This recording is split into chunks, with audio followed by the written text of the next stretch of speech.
Morning. Hi. More people. Ah.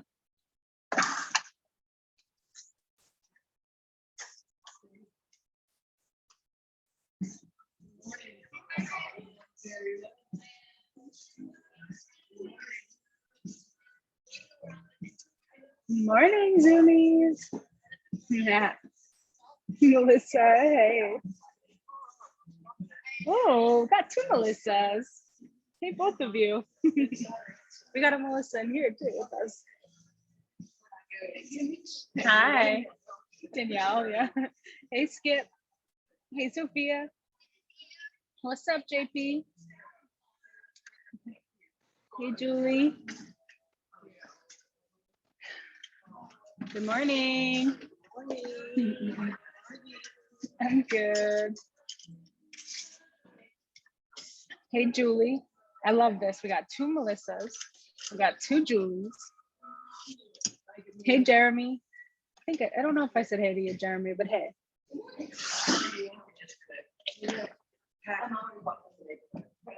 What's up?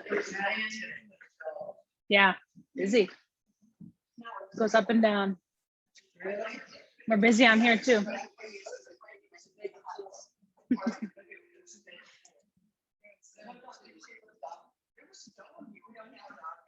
So we got 1, 2, 3, 4, 5, 6, 7, 8 people on Zoom and lots of people in here. I know you don't.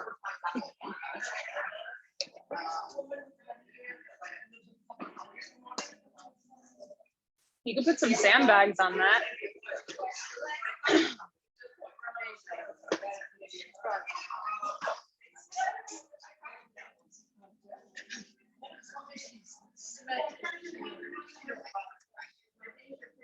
Zoomies, if you want to have blocks, actually do have blocks, go get something. I can support you like a block. Hey, Abby.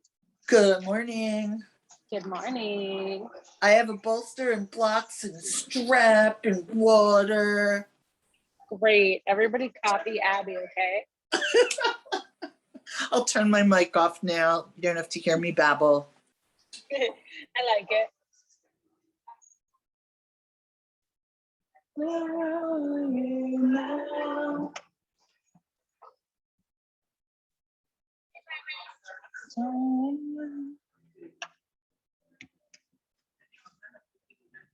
No, I'm good. Thank you. Hi, Barbara. You got a welcoming crew this morning.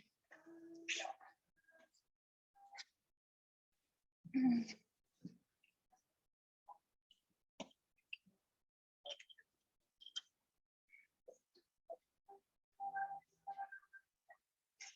gonna bring you up here, Zoomies.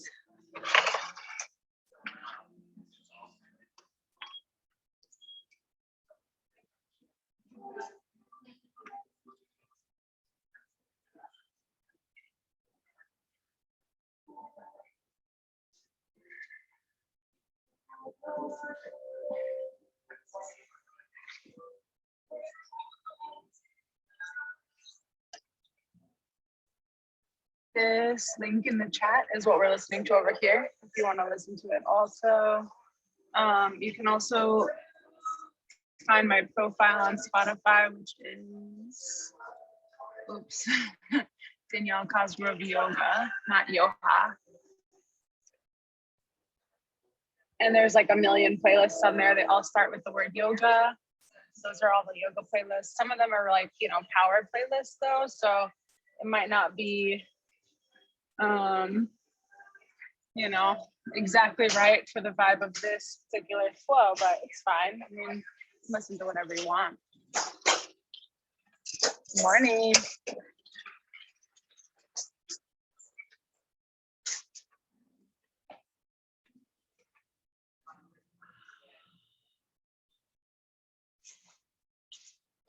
Hey, everyone. Welcome. This is fun. So that's the front of the room. We have lots of people on Zoom with us, so you'll see me interacting with them as well. That's why if my back's turned to you, that's what's happening. Did you grab a block on your way in, or do you have your own? Can I bring you one? Okay, I got you, Melissa. All right, so let's start in child's pose, facing the front of the room. I got towels too, if you want a towel. Hi, good morning.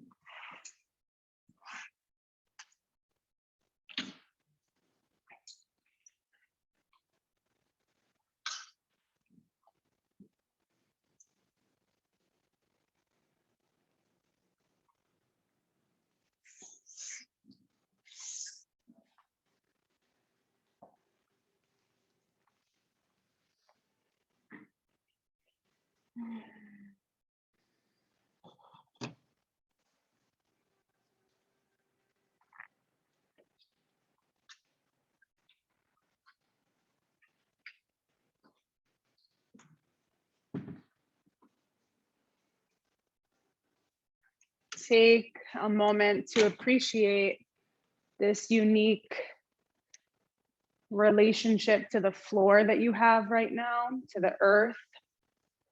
It's not really very often in our day where we get this low and close to the earth.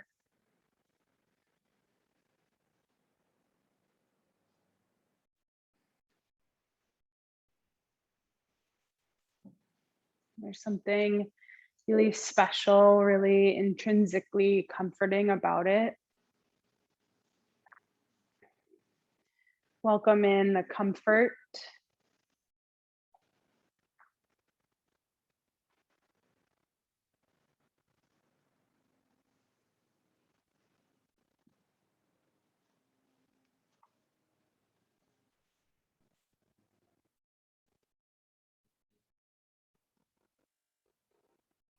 Tabletop pose, hands and knees.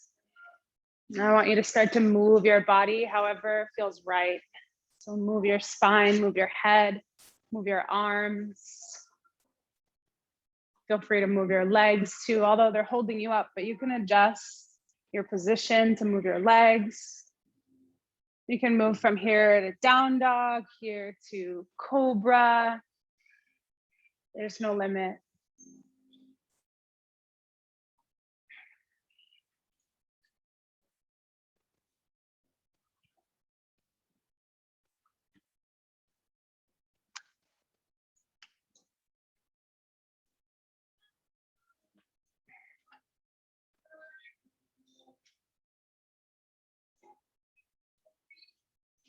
Hey, Steph.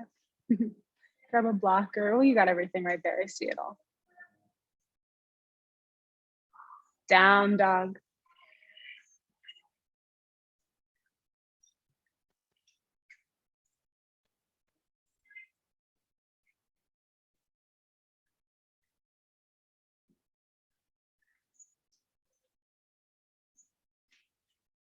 Lift one leg to the sky.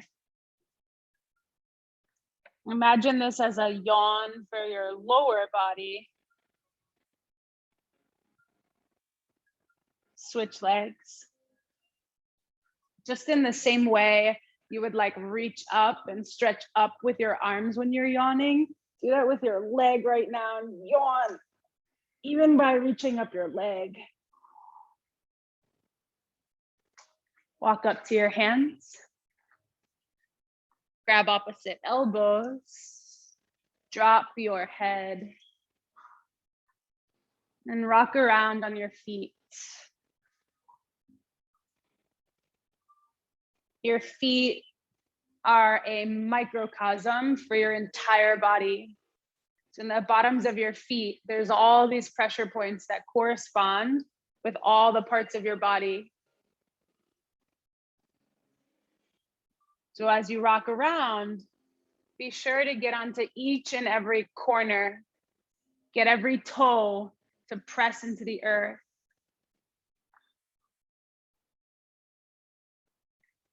As if you're massaging your whole body.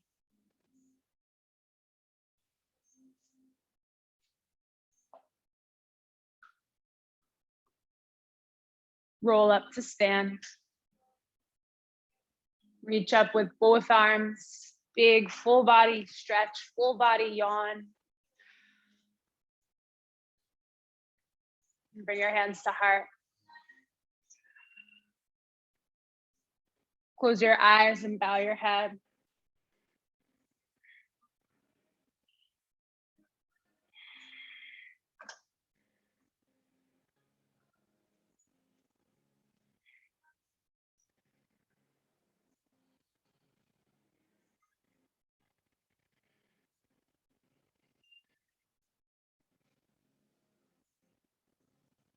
When you spend a lot of time in your head, which is where most of us spend most of our time, it's way easy to notice obstacle after obstacle after obstacle after obstacle. But when you give yourself time in the day to get embodied, to bring yourself into your physical body and to connect with your soul, with your spirit, you know, with that driving life force within you. In yoga, we call it prana, your life force. When you give yourself time to connect with that, then life becomes more livable, more flowable, more enjoyable, more joyful. So may this practice guide you out of your monkey mind and into your body and into your soul, into the thing that lights you up, into your fire. Let's take one Om, deep breath in.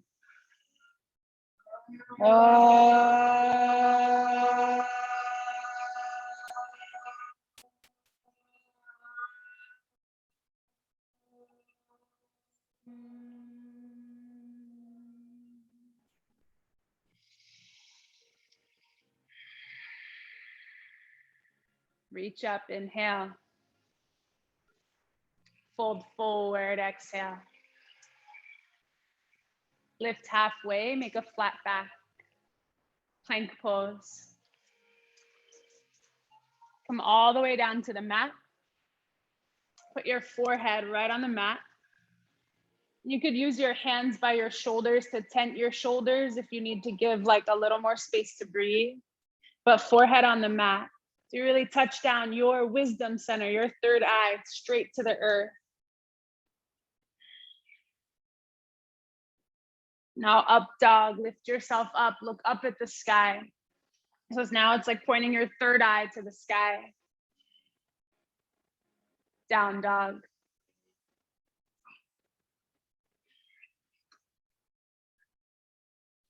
Walk up to your hands. Roll up. Reach up. Look up. Bow forward. Come up halfway. Plank. Drop down to the earth, forehead touch. Lift up to the sky. Down dog. Walk or hop up to your hands. Halfway lift. Bow in. Reach up. Fold forward. Half lift. Plank. This time, with your knees up or down, drop yourself halfway to the earth, chaturanga. Now up dog, lift up. Downward facing dog. Gaze forward. Walk or hop there. Halfway lift. Fold in. Reach up. Bow forward. Halfway up. Chaturanga. Up dog. Down dog. Take one leg to the sky. Drop your head so much and look with your eyes toward your foot that's up in the sky.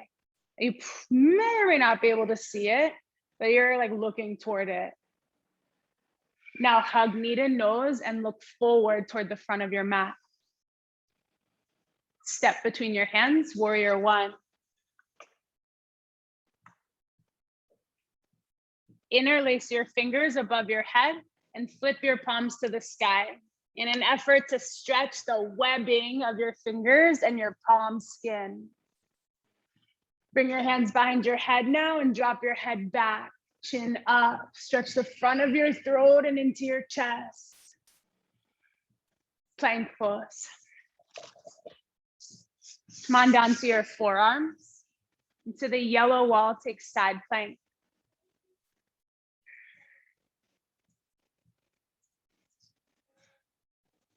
You could absolutely have your bottom knee down.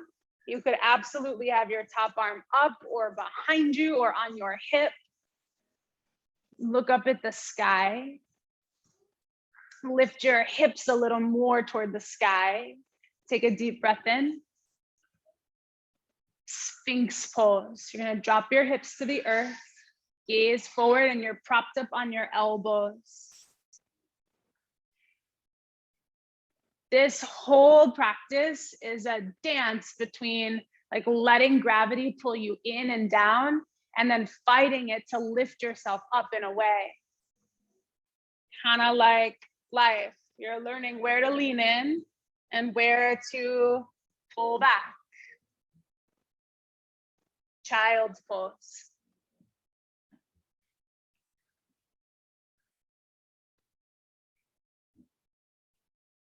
Downward facing dog. Send your other leg high. Drop your head and look with your eyes toward where your top foot is. It's a little kind of crazy if you're used to just looking at the bottom foot. Then when you start to look for the top one, you really feel upside down. Hug it in, knee to nose, and look forward. Step forward, rise up, warrior one. Interlace your hands again, put the other pinky on the outside, and then flip it to the sky, more stretching of the palms. Behind your head, head back. Open up your elbows wide. Plank pose. Come on down to forearms. Take your other side, side plank.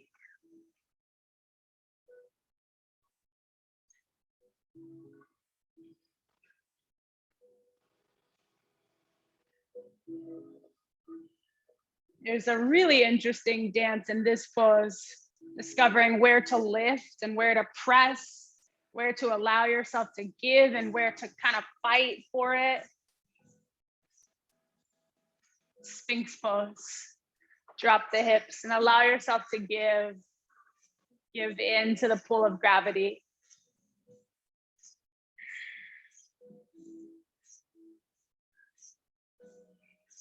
Child's pose.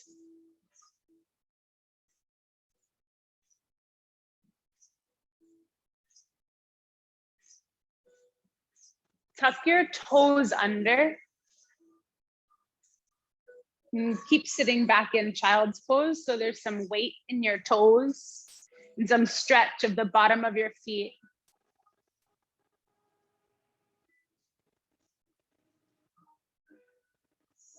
Down dog.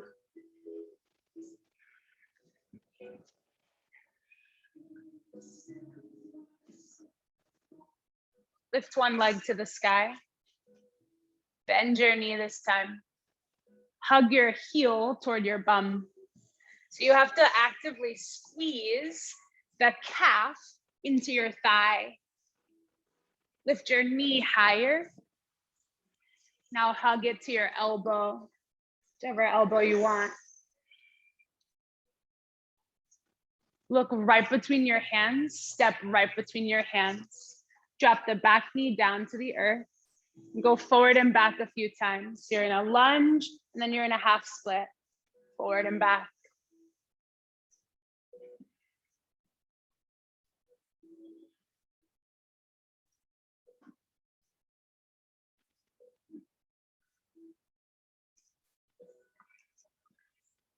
Lunge forward and stay. Twist up. So you're gonna reach toward your front leg and up toward the sky. Your belly turns to your front leg. Yeah, you all got it.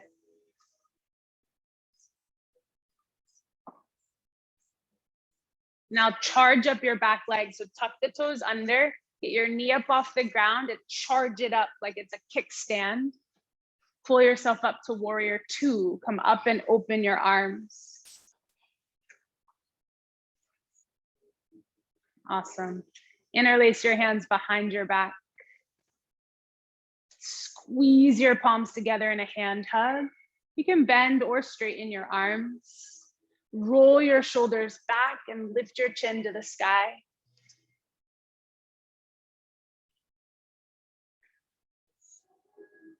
Humble warrior, bow forward to the inside of your thigh. And then like slow motion, no slingshots, let your arms go and drop them to the inside of your thigh. Lizard lunge. You can put your back knee down. Use your block to prop up on.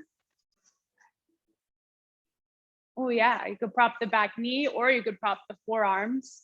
And I can bring you another block if you need it.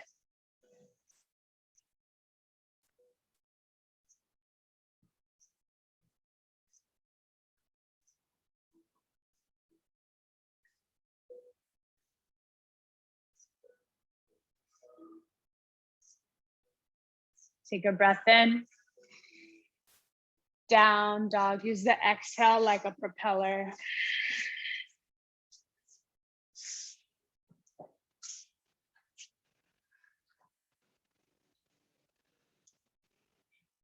Take your other leg to the sky. Bend your knee. Remember, you're hugging heel toward bum and calf into the back of your thigh. And if you're not used to squeezing your knee like that, it's gonna feel odd. Most people don't do this during the day, right? It's not like a typical thing you'd do at your desk or in the car.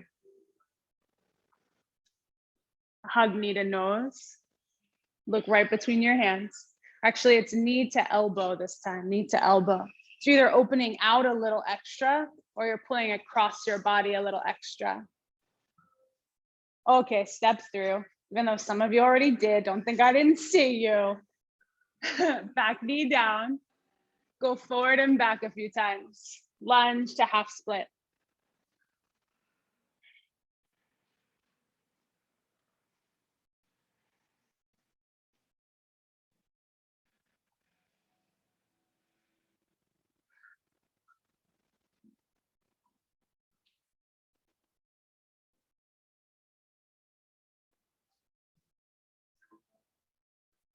Now lunge forward and reach up in the direction of your front leg into a twist.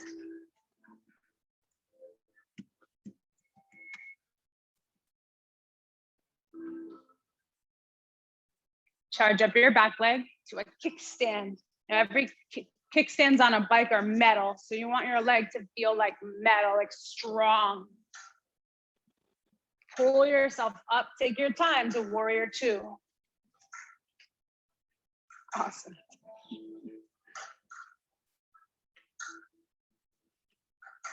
Catch your hands behind. Put the other pinky on the outside. If you're not sure which one, trust me, it's the one that you don't try to go to first. It's the other one. Press down, lift up. So the tops of your shoulders lift to the sky. Drop your head back. You feel like you're leaning back. Trust your legs. Humble warrior, bow forward.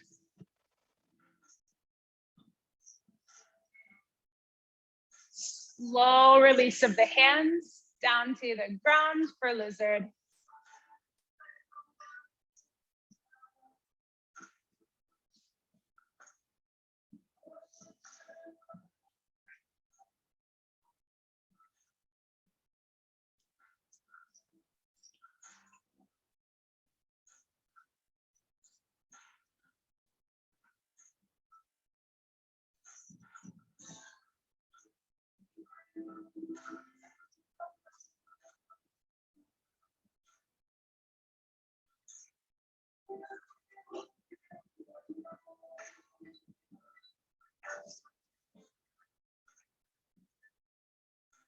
Take a breath in.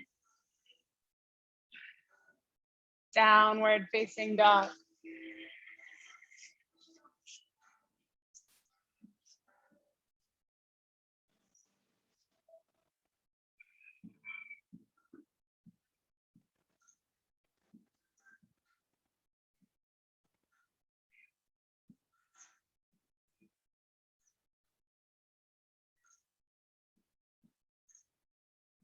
Walk your hands and feet to the middle of your mat.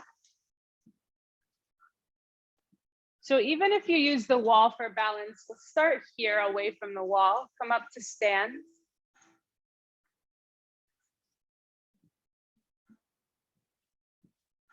So in a second, we'll move to the wall for actual balance poses. But before we do, use this moment to just like calibrate yourself.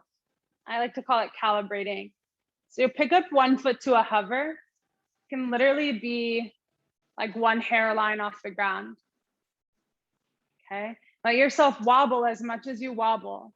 And you're working with the foot you're standing on. So shift your weight around, just like we did in the first ragdoll, from toes to heel, from pinky toe edge to the inner edge. Okay, feel all the muscles of the ankle kick on.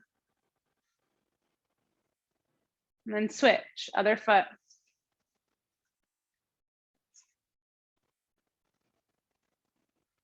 Rock around so you feel the toes press down.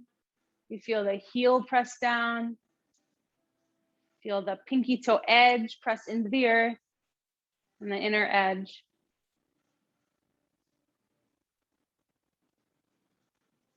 And then you could stay in the middle. You could go to the wall. You could go halfway, whatever you want, whatever works for you for balance. Then pick up one knee. So you want your knee to come as high as you can and then calibrate on your standing foot. Try coming onto tiptoes into a balance. Try rocking back, pick up your toes. Then take your leg out to the side. So hold your knee or grab your foot and straighten your leg. Standing leg raise.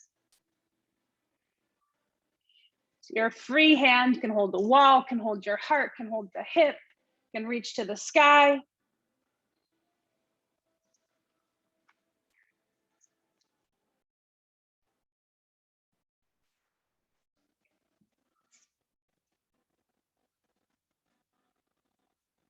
And cross your leg right over top, eagle legs. Squat down real low.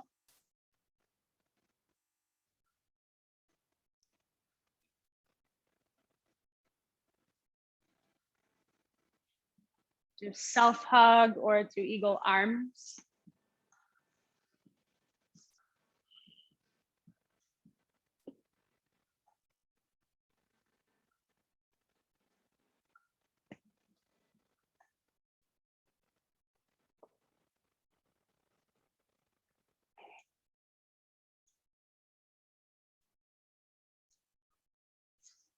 Chair pose, release.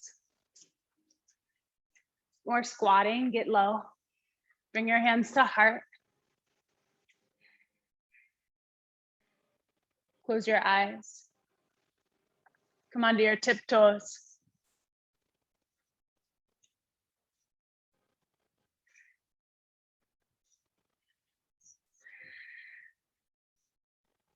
Could you squat a little lower? Could you lift your heels a little higher?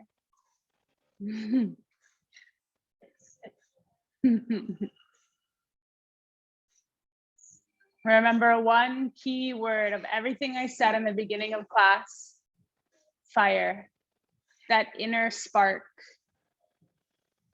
5, 4, 3, take a breath in, 2, mountain pose, release.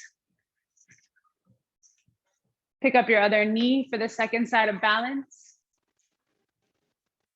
Lift your knee straight up in front of you and then calibrate the standing foot, rock around on it. And you really want to try to throw yourself off. Get up on your toes, get back and off your toes.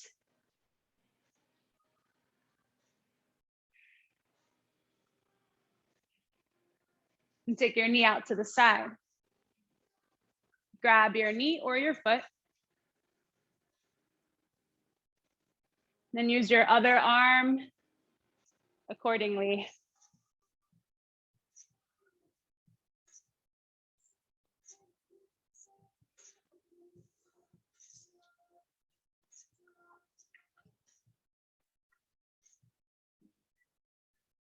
Cross it over top, eagle.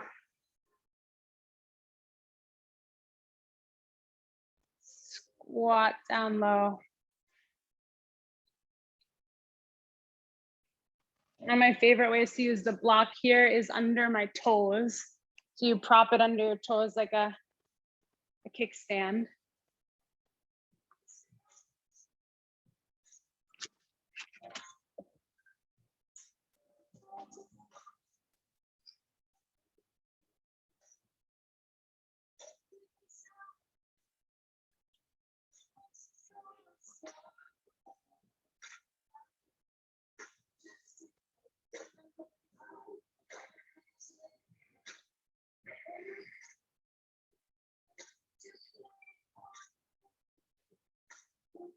Get a little lower. Take a breath in. Release it, shake it out. And you'll need space between you and the wall. So if you're close, get away a little bit, then chair pose.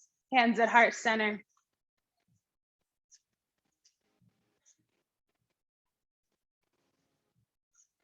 Deep breath in. Chair twist, either side. And then either at your heart, do hand hug, or open up your arms really big. Make two fists and squeeze tight. And as you squeeze your hands together or your fists apart, squeeze your core too. Take a breath in. As you exhale, squeeze even more. Then come to center, chair, stay low. Other side, chair twist. Either hand hug at heart, squeeze, or open up your arms, two fists, squeeze. As a reminder to squeeze the core like you're juicing a lemon. Take a deep breath in, deep breath out.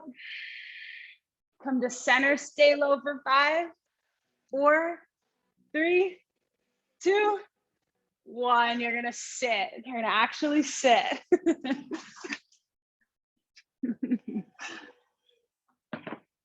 Take your block or zoomies at home, anything you got that's like a block, put it right in front of you and open up your legs wide.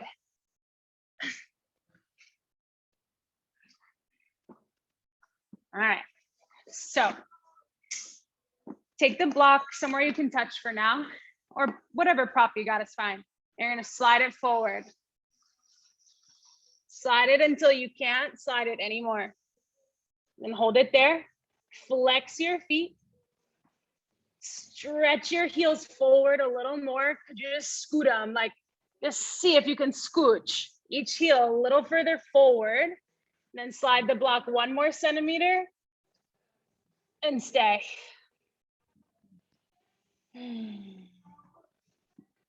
Now, if you need the block to prop on, you can sneak it back under you, get it under your forearms or something.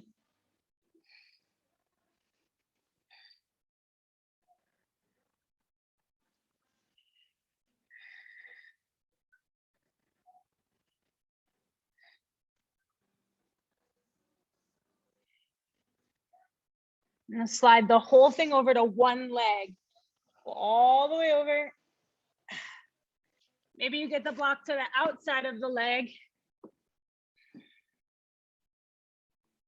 Could be on top, right in the middle also.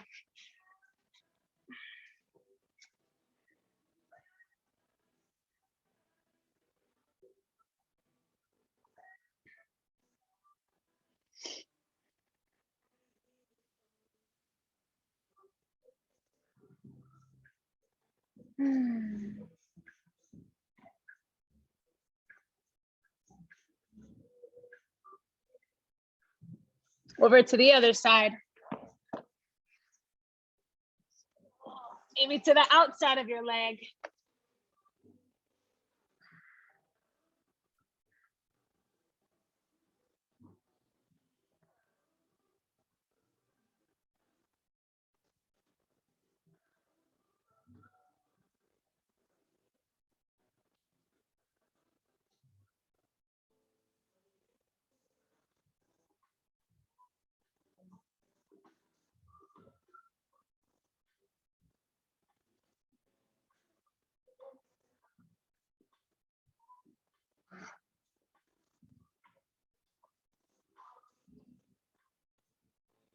And come on back to the middle. Get rid of the block for a minute. Bring your feet together, feet on the mat, and rock side to side. So upright windshield wipers.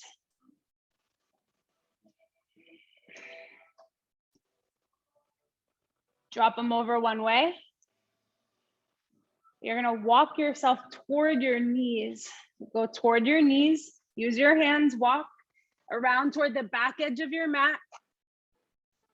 You can stay up on your hands looking to the back edge of your mat, or get down on your forearms, do your twist.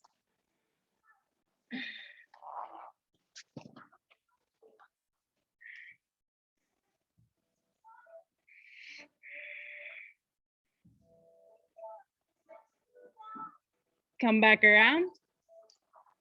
Don't drop the knees the other way. Walk your hands that way and around behind you.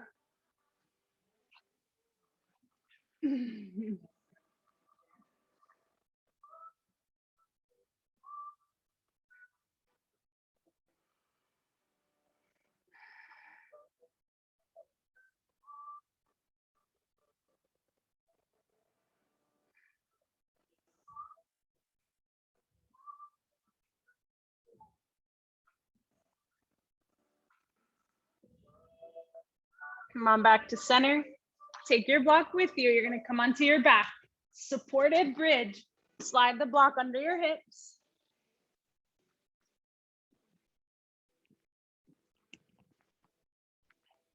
Go flat height with the block or medium height. Don't go the highest one for this. And then straighten one leg out. So you got one foot on the floor, flat on the floor, and the other leg is on the floor still, but straight out in front of you.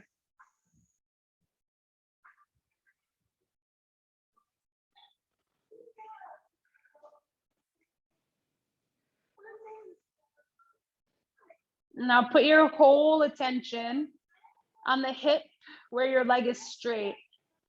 Breathe big into that hip. So when you inhale, your belly stretches up like a balloon and you pull and tug on the hip flexor.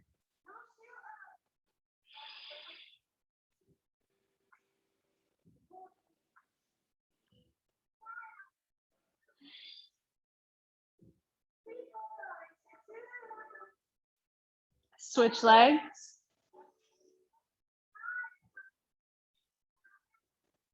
Put the attention down to the hip. Breathe big.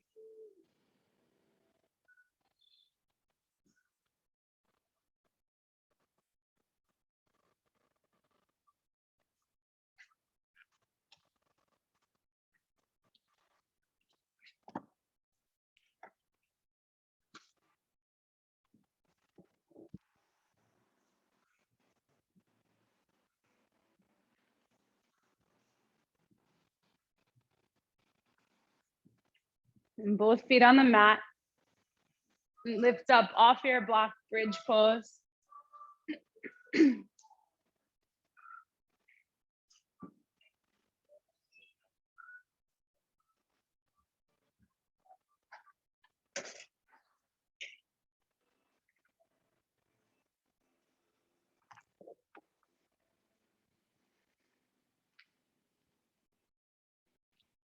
Come on down.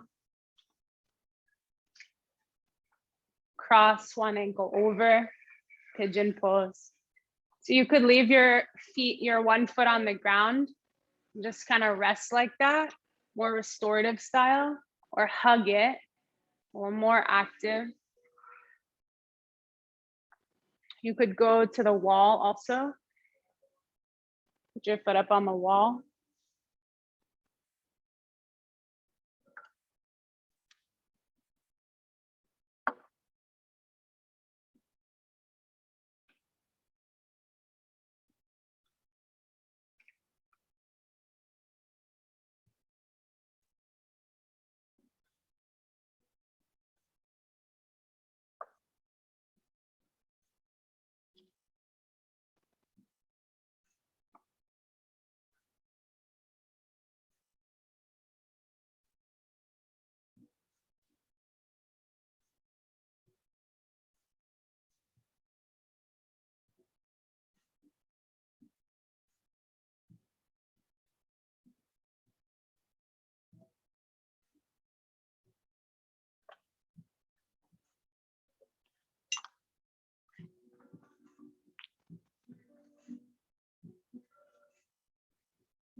Switch legs.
Butterfly or happy baby. So feet together, drop them on the earth, or grab each foot. You're using your arms to draw down on your feet for happy baby. Draw your knees toward your armpits.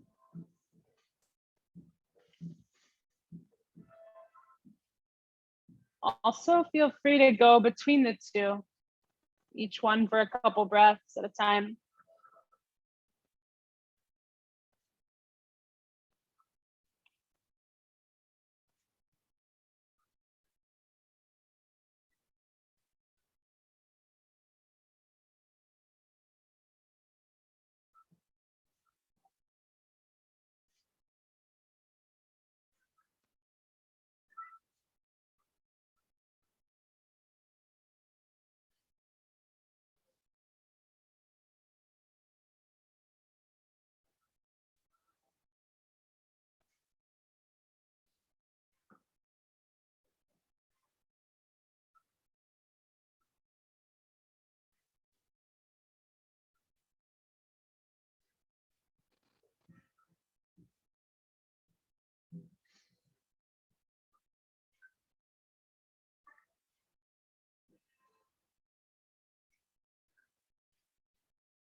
Rock up to a seat.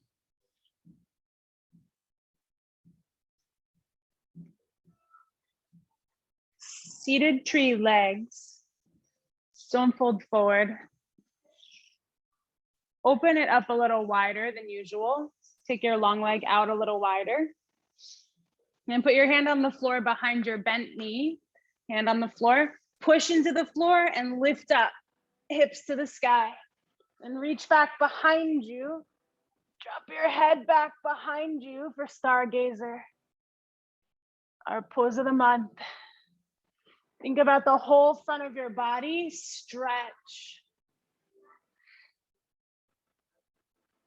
And come down. You know, lay over your long leg, just a real quick fold. And then right back to Stargazer. Plant your hands, same side, lift up. Come down. Go over the long leg. Drop your whole head. Come up and switch. Seated tree, wider than usual. Hand behind your bent knee. Stargazer, lift up, reach back.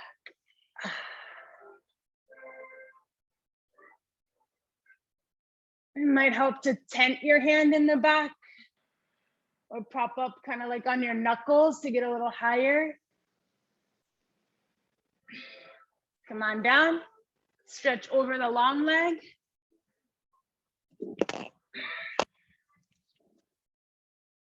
Go back up, stargazer. Lift and stretch. Drop and stretch over the long leg. Drop your head, like forehead to your shin, forehead toward the earth. Relax your belly, lean in. And come on up. Reverse tabletop. So feet on the floor in front, hands on the floor in back. Press to lift. You could keep your chin tucked in, look forward toward your knees, or drop your head back. While you're there, open up your hands a little wider. Little scoots, 1 centimeter at a time, and then see if you can press and lift higher.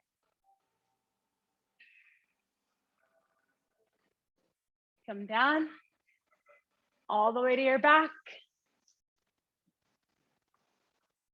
Grab your block or get to the wall for a waterfall. Legs up.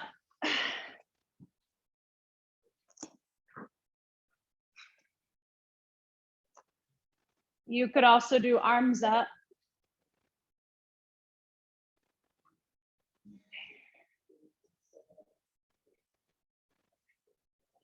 So you have to keep enough sthira, enough structure to hold yourself in the position, but then find sukha, ease, in your toes and in your fingers, in your breath, and in your attitude. Find sukha, ease.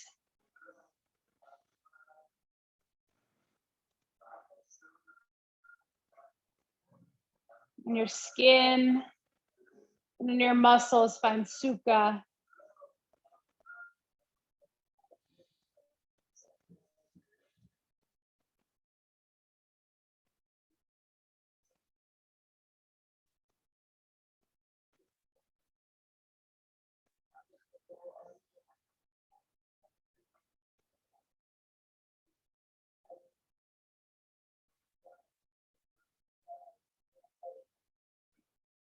And take your arms around your head like a frame.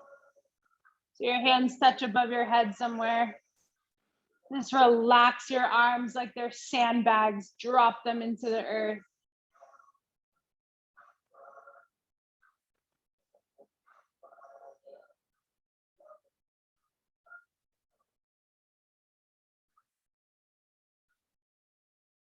Bend your knees, let them come toward your chest. I like to cross my ankles to hold it in place.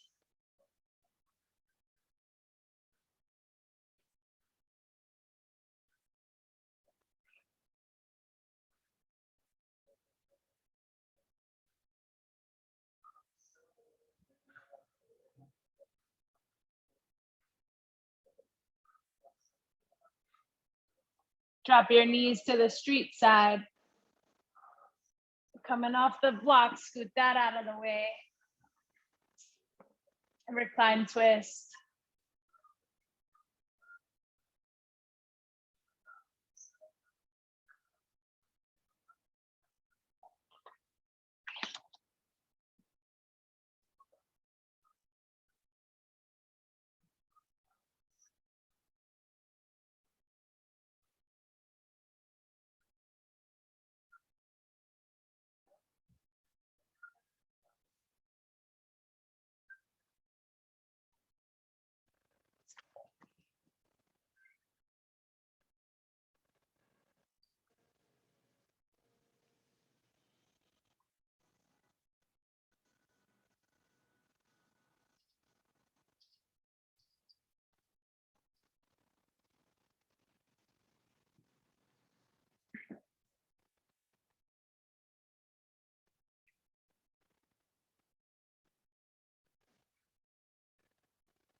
Switch sides.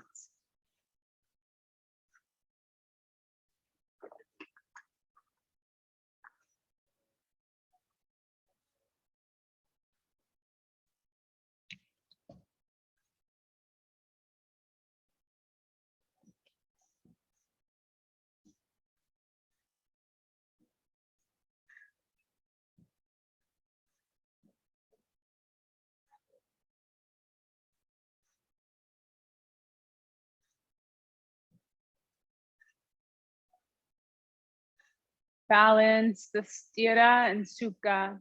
Enough effort to hold the structure of the pose. And then plenty of ease to really get the benefits of the pose. If you're over efforting, it's really easy to just kind of miss the whole thing. It needs to be a balance of yin and yang.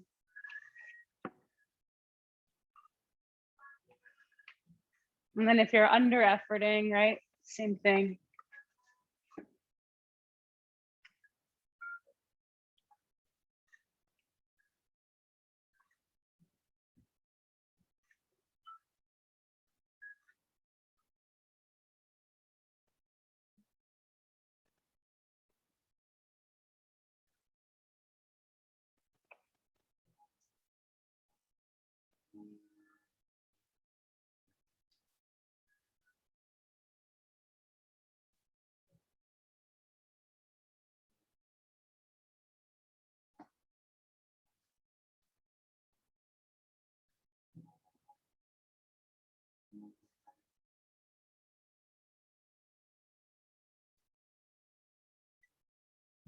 Come to center. Stretch both legs up.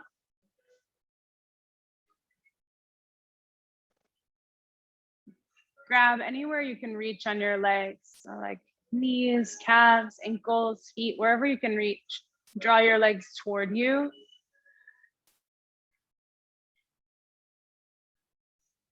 It's okay if the hips come up. It's okay if they don't.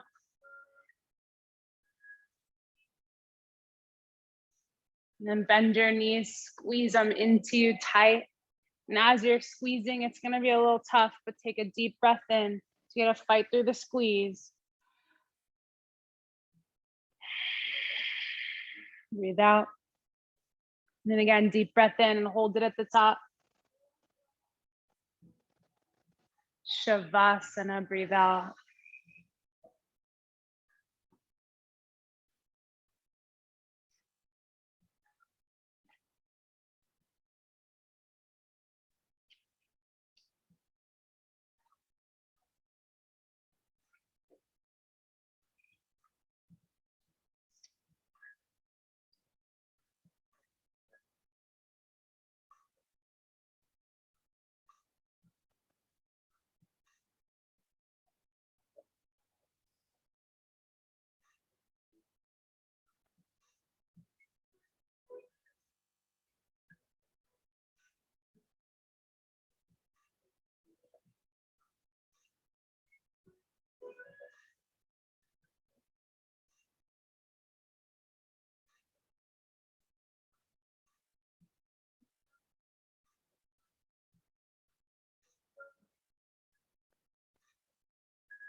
Bring your attention to the whole edge of the back of your body, where your body meets the earth.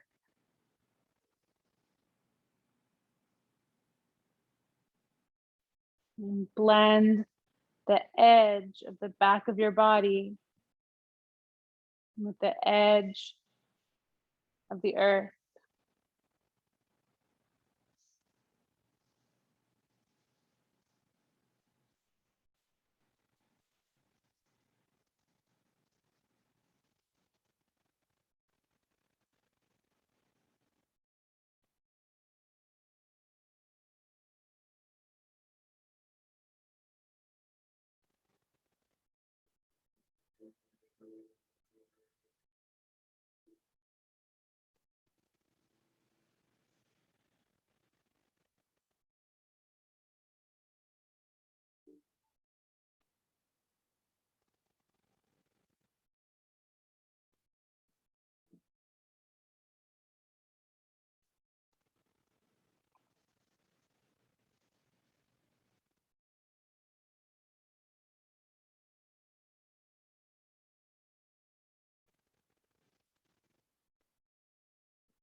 Seated meditation.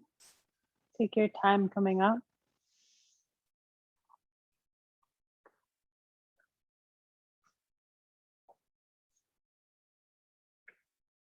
Sitting right up on your block is helpful to sit taller.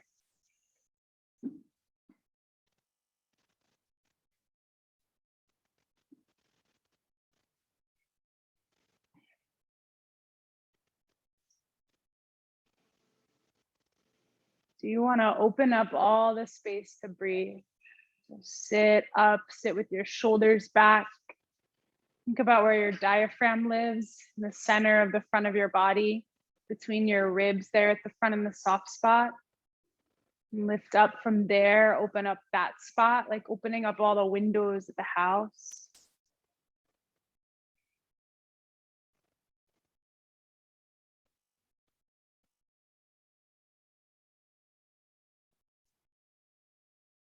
And a lot of people think that the job of meditation, like your job is to clear your mind.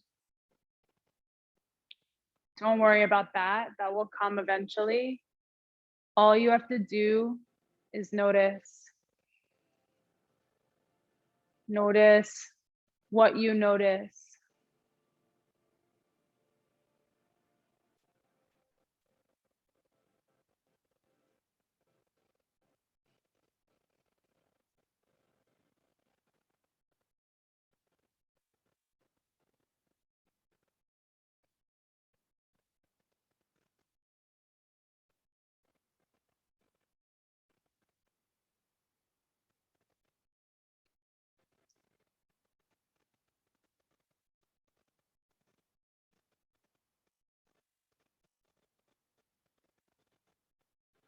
Notice what gets your attention.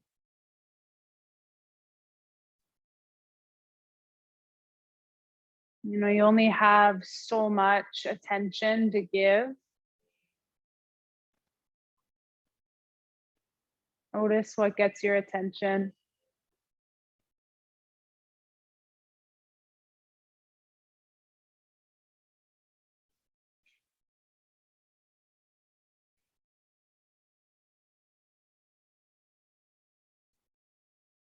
Bring hands up to heart and put all your attention there.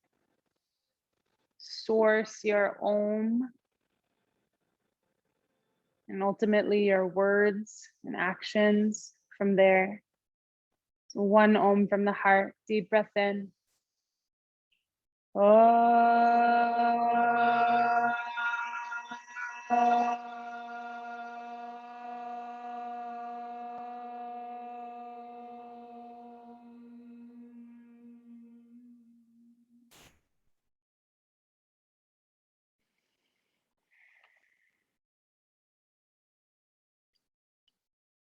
Together we say, Namaste.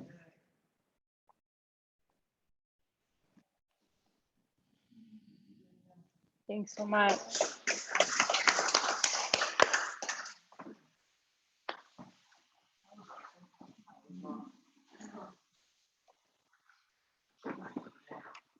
Thank you so much, Zoomies. Thank you, Danielle.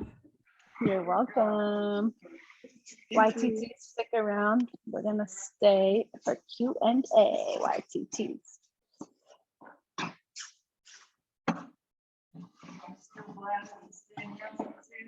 Yeah.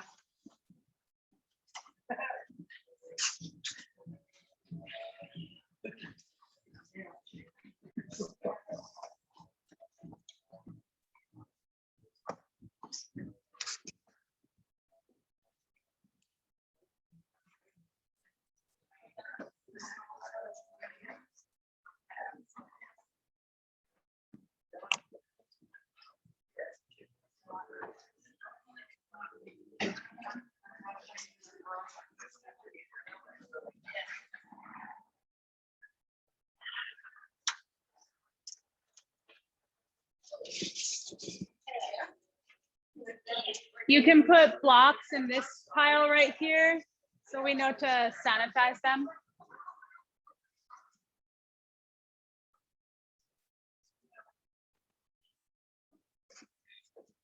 YTTs, type in the chat your takeaways.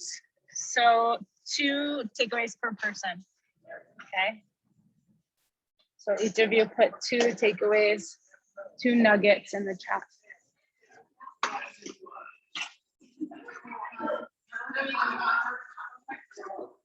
You're welcome. You too.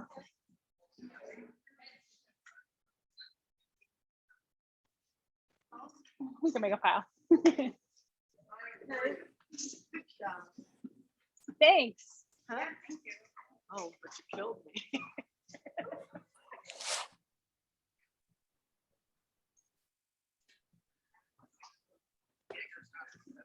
Oh, thanks, guys.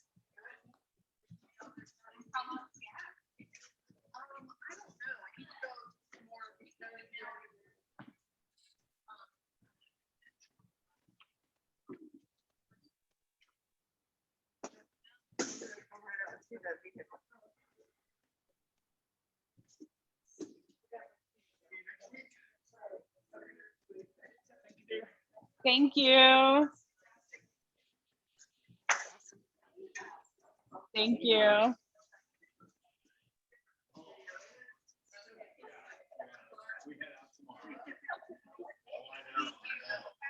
Bye. Bye. You're welcome. See you soon.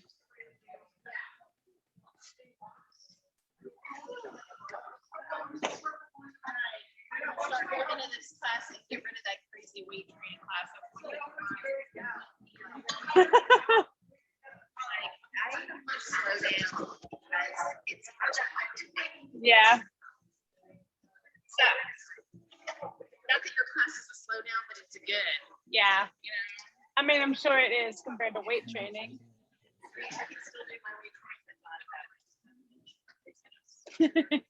Have a good day. So I'll see you on next Wednesday. Yes. Bye, Candace.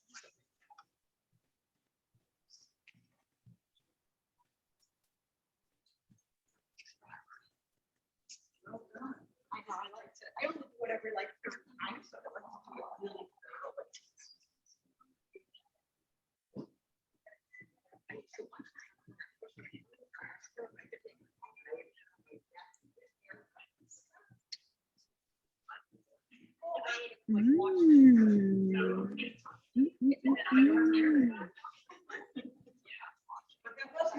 Yeah, I see a lot of talk about Stirasuka. Yes. Yep, finding your own spark, fire.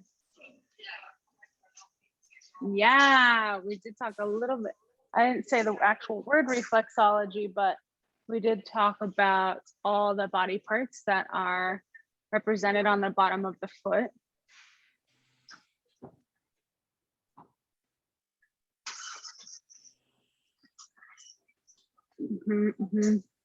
Yeah, Sophia.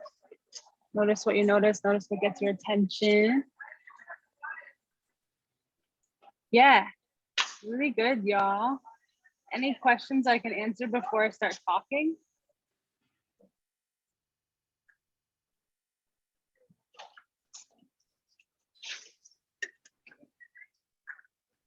You're welcome.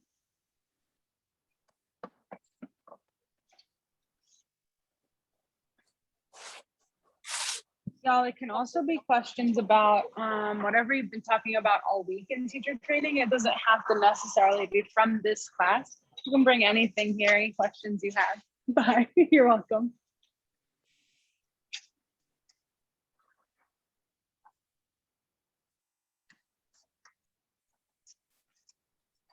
Let's give them something to talk about. Okay, all right, well, oh, someone gonna say something? No, okay. All right, so main topics were, yeah, so we started with talking about, okay, well, here's some words that we said that were in Sanskrit. Let me get down here, it's easier down here. So what were some Sanskrit words that you heard? If you can think of any, post them in the chat.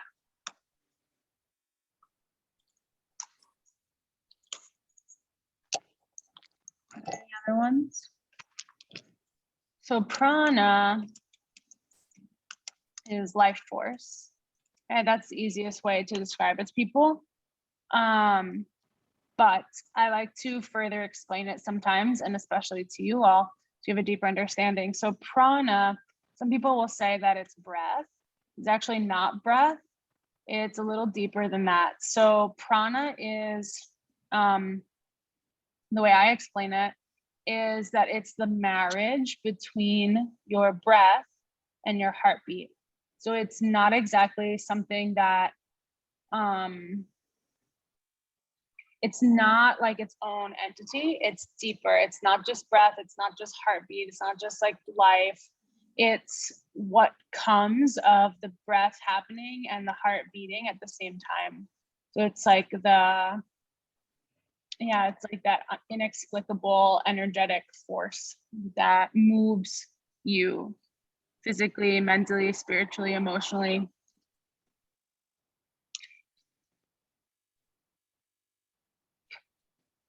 So yeah, so we started off and I mentioned, you know, whatever I was saying about getting out of your mind and getting into your body. So there's that. And then that led to mentioning prana. So then now you know more about what prana it is. It's like the marriage of heartbeat and breath. It's what's happening when those two vital life, vital signs of life are happening together. And then we talked a lot about balancing. I didn't mention Stirasuka till toward the end, but in the middle, we did all the like calibrating on your feet, you know, and ragdoll first, and mentioned reflexology, how your feet are a microcosm for your body. So you can get really into that. We used to do some classes where we actually would like bring reflexology into it. So it was like think it was like a foam rolling and reflexology class or something. And we would like foam roll part of it and then use little wooden balls to put pressure on the different reflexology points in the feet. So that's really cool. Like you can bring all kinds of things. All of that applies into classes. And we actually have the reflexology maps painted on the walls at Orlando studio, 1 foot in each studio. And yeah, so like I just mentioned this really briefly in class, you know, just to bring awareness to it. And then we did the calibrating in ragdoll and then also standing up away from the wall. This particular class, why I mentioned that is because most people in this particular class in person use the wall for balance, but it's really good to get your students off the wall too, even if it's just like for a little second and not for like a whole pose or anything, but just to, you know, pick up 1 foot even for a couple breaths. So I mentioned that in the beginning, to get off the wall. And then we moved to the wall and did balance poses, standing leg raise and eagle. And in that time, I was like putting effort on, you know, shifting your weight around, get on your toes, get your toes up, things like that to really challenge the balance. And then I brought the Sthira Sukha conversation at the end. So Sthira is structure.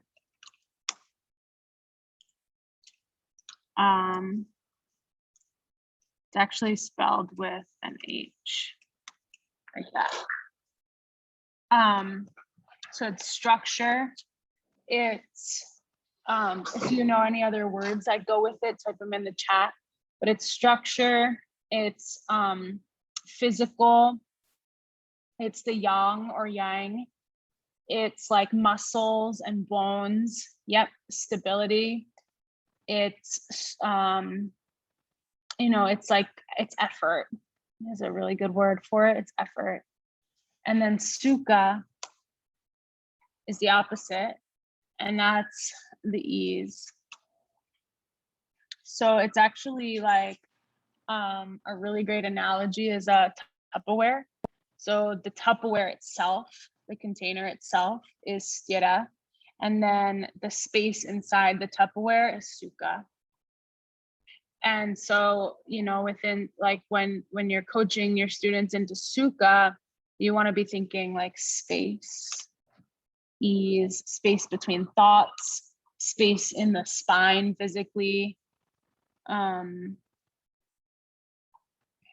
the opposite of effort. Flow.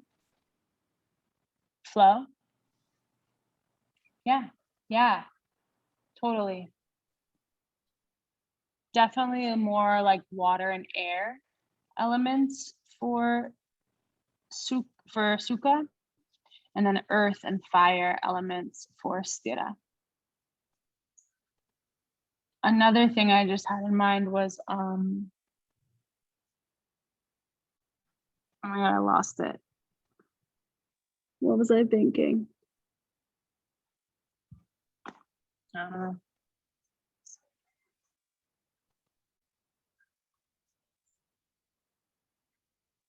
You could also think of it as, this wasn't the thought, I lost it, but you could also think of it as like sthira is the pose and sukha is kind of, oh, okay, then yeah, it was on the same page as what I was thinking. So sthira is like doing and sukha is like being.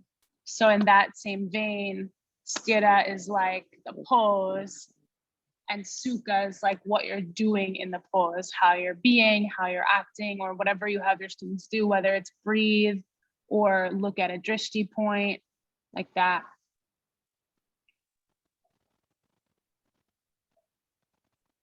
And then most time, like, so, you know, a lot of times you want people to find the balance between the two. There's also times where, and I think we might have done this together, I might have taught this with you all, but there's also times where you need more of one and less of the other, you know, like in a lot of the really strong poses like chair or plank,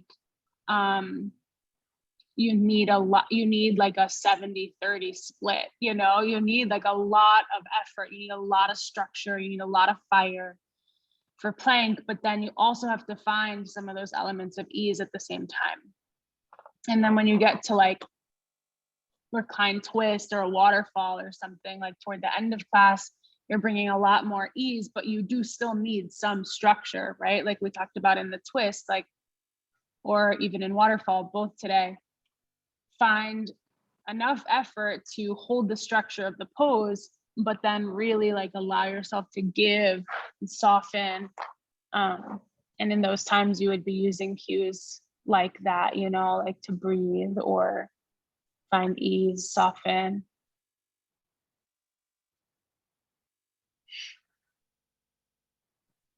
Yeah, how so, Julie?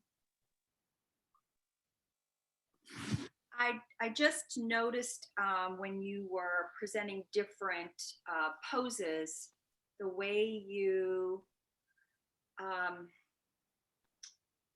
you added in like drop your brain or drop your head, feel, you know, move, you know, feel all the edges of your feet. And also for me, the pose in down dog, lifting your leg, bringing your calf to your quad, feel how that, you know, what that does in your knee, and you don't do that normally. It moved me from more of a Sukha moment to a Stira moment. Does that make sense? Yeah, totally. You know, leg lift, which is real, you know, because this class seemed to me early on to be way more of a Sukha class, but then you were able to change it up with cue sandwiches to focus more of a Stira moment in that class. Mm-hmm. Does that make sense? Totally. Makes complete sense. And everything you say is going to guide your students into one place or the other, right? So, and any physical cue, no, I shouldn't say that, but physical cues will definitely guide whether or not people move to Stira or move to Sukha. Are they going to put in more muscular effort, or are they going to relax and find ease? Are they going to, you know, be focusing? Like a lot of times with like runner's lunge or something, I'll be like, you know, focus your eyes forward, and you know, it's like right now in this moment, you're like looking into the future, you're looking forward in time, where you're like, yeah. So even though I'm asking them to do like a drishti thing, I'm still guiding them with my cues to something very like fierce, you know, versus saying like, you know, drop your shoulders into the mat and take a deep breath and let it out, you know. So your cues are definitely going to guide your student one place or the other. And in a lot of ways, it's your job to bring both to everything in some form of balance. So what you just said exactly is a perfect example. It's like we were in, you know, a down dog leg lift, super Stira. You need a lot of structure to hold your leg up there while you're also upside down. And then, you know, what ways can you guide the student toward a little bit of ease? Or if it's like a relaxed pose, let's say like pigeon on your back, then you're like totally guiding them towards Sukha with that pose because it's supported and it's pretty relaxed. But then you could give them like a Stira cue, like flex your foot.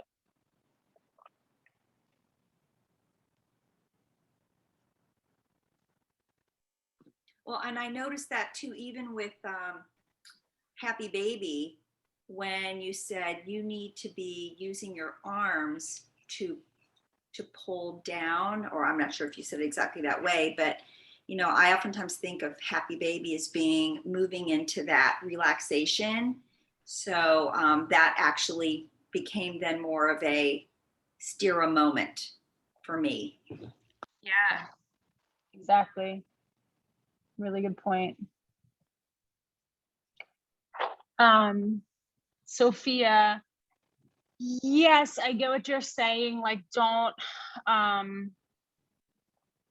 don't put anything in like a boundary. Like this is definitely yang or this is definitely yin. And I say absolutely yes, don't, because any pose can can go in either direction on any scale, like any ratio, like, you know, something could be like 20% stira and 80% sukha in one moment and then flip right in the next moment. So I wouldn't say like put anything in a definite box like that, but at the same time know that there's definitely places where it's typically more like plank pose. You know, you're not really gonna get like a sukha plank ever. You know, unless you like lay on top of something with your like set up like plank, but yeah, so or like chair pose, same kind of thing. So in that sense, you just want to, you know that some poses definitely land in one place or the other mostly, but how can you bring in a little bit of whichever one it's not mostly? And then a lot of poses have like a half and half, like lizard can be like 95% stira, like really strong, really efforting, or it can be like put a block under your back leg, put a block under your forearms, get some sandbags, get a bolster, you know, it can totally go one way or the other. But yeah, good question. I found that whenever you would take us into Sukha from a stira thing, it's normally like when you said like the downward dog with the lifted leg, make it like a yawn, or just the cue to smile when you do want get down lower and smile and breathe. It's like that always sort of softens it because it makes you go, oh yeah, or you know, just relax a particular muscle group. Or that's why I felt like it was an energetic sinking, because some of the things were really and then it was sort of like and so it made it, you felt it, there was some heat more than normal for a not heated flow. I love the yawn, that made me laugh. Yeah. Awesome. All right, y'all. Well, lots more to talk about with stira and sukha in the upcoming times, months, weeks, months. And I'll see you tonight, maybe. Thank Peace. you. You're Thank welcome. you. Bye. Bye. Bye-bye. Thanks. See you soon. See you soon.